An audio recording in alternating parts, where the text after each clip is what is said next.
Social media has changed our world.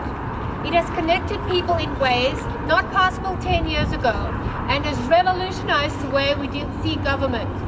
But social media has its limits, and it is our responsibility to interact with government as individuals and groups by voting, showing up at local meetings, engaging with local and state governments to facilitate change.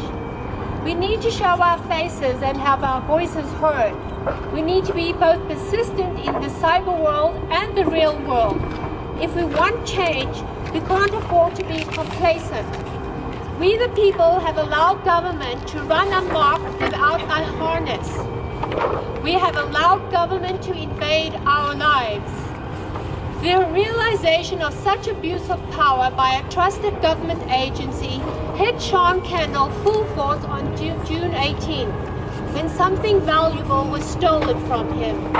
It hit the community full force when we realized this could happen to us. Together with Sean, we stood up. We have now engaged the Salt Lake City Council on the subject of police use of lethal force policy. Jones went into a coffee shop for breakfast in July. His 2-year-old black lab Harvey was by his side.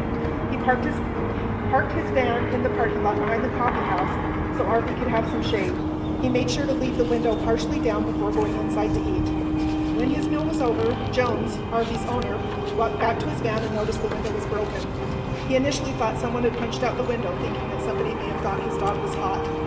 Just then, a lady from across the street came running across, yelling, "They shot him! They shot him! Can't you see the blood everywhere?" Jones looked around and had to brace himself to keep from passing. Screenplay shots. The dog stayed mostly in the garage, trying to get away from the policeman. In animal control, as they were trying to corner the dog in the garage, the policeman grabbed the catch pole, and the dog was scared and tried struggling out of the pole, as one policeman pulled out his gun and shot the dog 5 times, killing her. The owner of Chloe stated that her dog was not aggressive at all. I personally am a proud parent of a pit bull mix.